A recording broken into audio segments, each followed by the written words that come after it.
Sejam muito bem-vindos, amigos queridos, para mais uma reflexão do nosso grupo de estudos espíritas Missionários da Luz.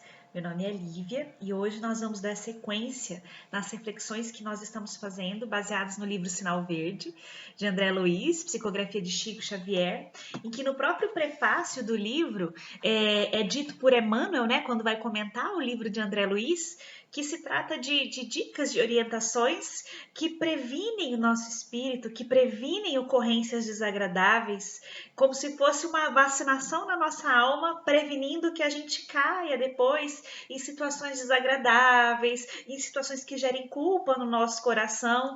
Ou seja, ele fala que é como se a gente estivesse tratando aí da imunidade da nossa alma, né? Agindo de maneira diferente e prevenindo aí ocorrências desagradáveis no futuro. E dando sequência às reflexões que nós viemos fazendo há algumas semanas, hoje nós vamos conversar sobre o recinto doméstico, sobre como nós estamos nos comportando, como nós estamos agindo dentro de casa, com aqueles entes mais próximos que convivem conosco. E o André Luiz, ele já começa esse capítulo nos chamando a atenção de que bondade no campo doméstico é a caridade começando de casa. Porque é muito comum nós vermos pessoas engajadas em promover a paz, em falar sobre a paz mundial, em falar sobre a melhoria da vida, a melhoria do planeta, a regeneração, tudo mais, e buscar fazer obras boas e positivas, né, no trabalho na seara religiosa, seja lá onde for, mas que dentro de casa caem em perturbações, em brigas, até em tirania doméstica mesmo, né? E o André Luiz chama a nossa atenção para que nós possamos refletir de que bondade dentro de casa, né, bondade no campo doméstico, é a caridade já começando em casa. Lembrando que a sociedade como um todo, ela é feita de pequenas células, que são os nossos lares, né? É como um corpo físico, um organismo. O organismo todo, ele é composto de órgãos, os órgãos são compostos de células. E na sociedade, se a gente quer ver a sociedade funcionando bem como um todo, as células dela têm que estar funcionando bem, porque senão ela adoece. E assim é a nossa casa. Nossa casa é como se fosse uma célula desse organismo enorme que é a sociedade. E se a gente quer que a nossa sociedade seja saudável, a gente tem que começar fazendo com que a nossa casa seja saudável. O nosso relacionamento com aqueles que convivem conosco seja saudável, porque isso vai refletir na comunidade como um todo. E é isso que o André Luiz está chamando a atenção da gente logo no começo desse capítulo, dizendo: bondade no campo doméstico é a caridade começando de casa. E ele vem dar algumas dicas sobre como fazer isso, né?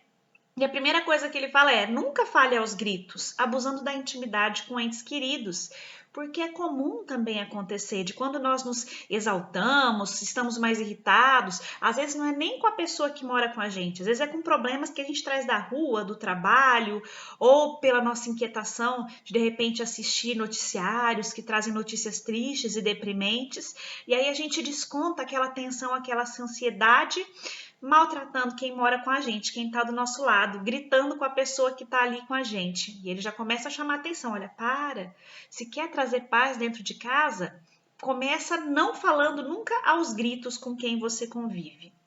Ele fala também sobre a questão de utilizar os pertences caseiros sem barulho, poupando o lar a desequilíbrio e perturbação. Porque essa questão de usar os pertences sem fazer grande estardalhaço, sem grande barulho, a princípio, quando a gente olha superficialmente, parece que é uma coisa boba, né? Mas como que um barulho assim pode comprometer o equilíbrio do lar? Mas pensem na seguinte situação: de uma pessoa convivendo com a gente, que está com alguma angústia íntima e às vezes está até tentando ocultar da gente para não levar a gente a desequilíbrio, está tentando manter o ambiente agradável, tudo bem, e aí a gente sai batendo porta, chutando, derrubando coisas, fazendo aquele trupé dentro de casa, né? E aquela pessoa que às vezes está por um fio de se desequilibrar, que está lutando para se manter firme, às vezes ela cai por conta disso. É aquela porta que bate, que exprime um sentimento ruim. Isso não é bom. Então ele já chama a atenção pra gente, ó, cuidado com as pequenas coisas, cuidado com os detalhes do dia a dia. porque eles que viram bolas de neve que podem agravar a situação nossa e daqueles que estão ao nosso redor. E ele fala assim: aprenda a servir-se tanto quanto possível, de modo a não agravar as preocupações da família. Colabore na solução do problema que surge sem alterar-se na queixa. Quer dizer, é muito interessante a gente ter sempre em mente isso, de evitar ficar trazendo problemas a mais para dentro de casa que não lhe dizem respeito e que vão deixar a família, as pessoas que estão no nosso convívio, mais preocupadas ainda do que aquilo que elas já estão. Não é verdade? E surgindo um problema familiar ali, um problema no lar, que a gente possa auxiliar sem ficar se queixando. E esse tipo de problema não quer dizer só grandes problemas, de doença, de coisa mais severa. Não.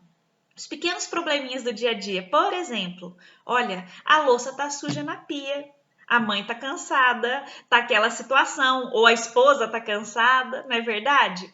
Pequenos probleminhas assim, a pessoa vai e ao invés de colaborar de bom grado, começa a reclamar. Nossa, quanta louça suja na pia. Ou então, de repente, a mulher pede ajuda. Nossa, mas que saco, eu já tô chegando cansado do trabalho, vou ter que ajudar a lavar a louça e começa a reclamar.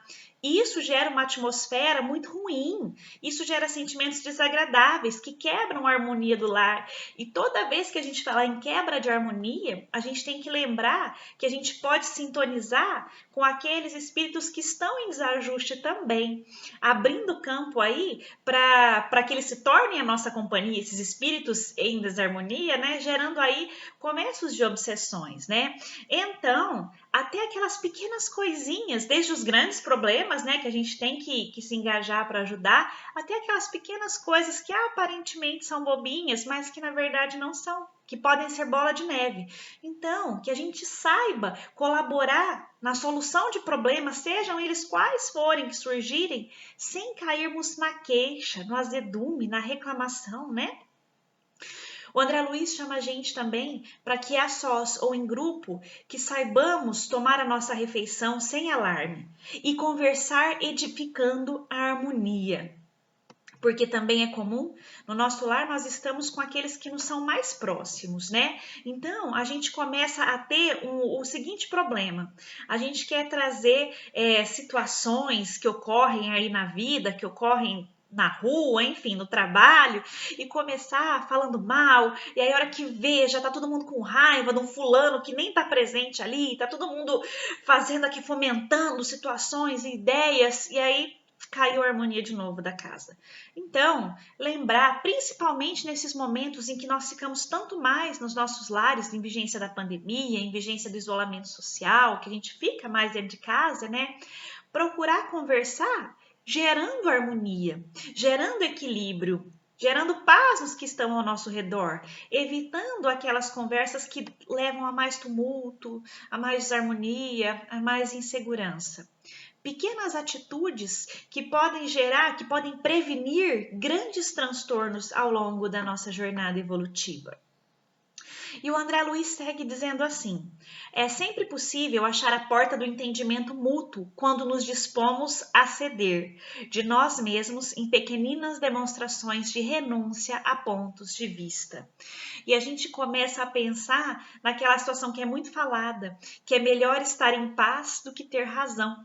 Porque quando a gente quer ter razão em tudo, a gente sabe que ninguém é senhor da razão, todos nós acertamos e todos nós erramos muitas vezes, né? Quando a gente quer ser o senhor da razão, quer sempre dar a última palavra, quer sempre ser o mais certo em tudo, a gente começa a gerar esses desentendimentos. Então a gente tem que parar de querer ser sempre aquele que dá a última palavra, aquele que está sempre certo, o dono da razão. Vale a pena, para que haja esse entendimento mútuo, que a gente saiba ceder muitas vezes, renunciando os nossos pontos de vista em prol da paz do nosso lar. Se nós não concordamos com aqueles que estão ao nosso redor, que a gente saiba ter tranquilidade, que a gente saiba que o tempo sempre traz a verdade, que o tempo traz as soluções, que nós saibamos trabalhar pela paz, muito mais do que por sermos os que dão a última palavra, né? Porque isso não leva ninguém a nada.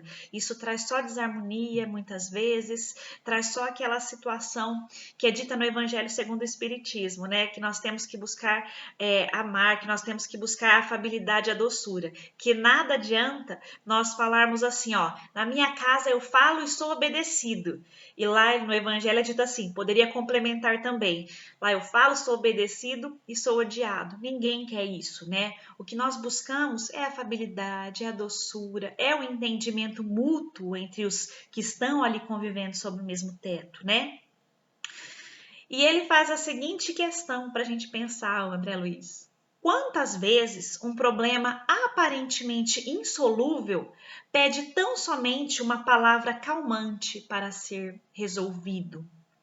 Aquelas coisas difíceis que surgem na nossa vida, que a gente fica lutando por conseguir fazer, por conseguir resolver, às vezes só uma palavra que acalme aquele indivíduo que está aflito já é o suficiente para que ele consiga achar na sua calmaria, na calma que pode ser dada naquela situação, a resposta que tanto necessita. Lembrando que quando nós conseguimos ficar em paz, que quando nós conseguimos atingir essa calma, nós melhoramos a nossa sintonia com a espiritualidade superior, que vai sim nos auxiliar a encontrarmos o caminho adequado, a resposta mais conveniente, a resolução daquelas situações que nos levam a ficarmos ali desesperados muitas vezes, angustiados, né? Então, muitas vezes, um problema que aparentemente é insolúvel pede somente uma palavra calmante ali para conseguir sintonizar melhor com a espiritualidade superior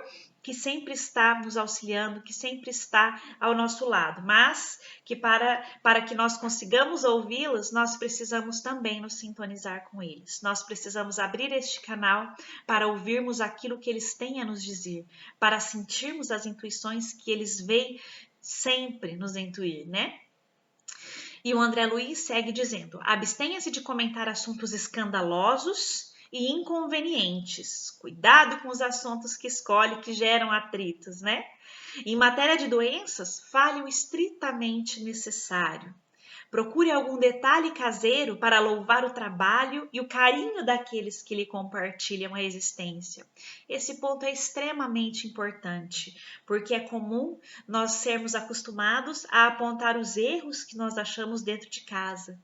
E nós nos esquecemos muitas vezes de louvar, de agradecer o trabalho e o carinho, a dedicação daqueles que ficam ali buscando fazer aquele ambiente melhor, mais agradável, seja através de uma limpeza, de uma higienização, seja através de uma refeição que é feita, que a gente saiba ter olhos para agradecer, para elogiar o trabalho daqueles que estão no nosso lar, contribuindo, trabalhando para que a nossa existência seja mais leve, para que o nosso lar seja mais harmônico.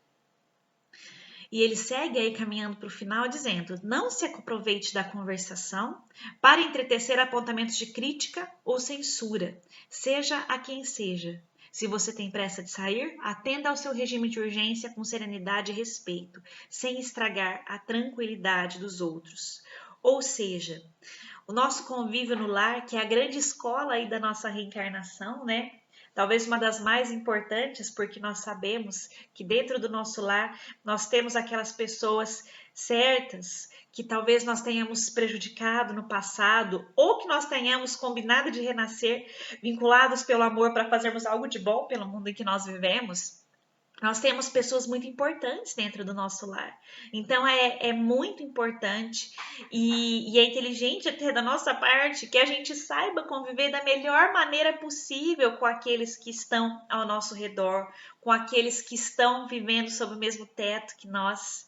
Por quê? Trazendo harmonia para o nosso lar, a gente vai conseguir trazer mais tranquilidade para a nossa vida. Trazendo mais tranquilidade nesse sentido, nós teremos mais satisfação e melhores condições para resolver da melhor maneira possível as dificuldades que surjam no caminho. E melhorando então essa célula, que é o nosso lar, essa célula do organismo social, nós estaremos contribuindo de maneira mais efetiva para a melhoria da sociedade como um todo. Fica aí esta reflexão de mais uma semana do nosso vacinando o nosso espírito, né? E semana que vem a gente segue com mais uma reflexão. Muito obrigada pela companhia de vocês e até semana que vem.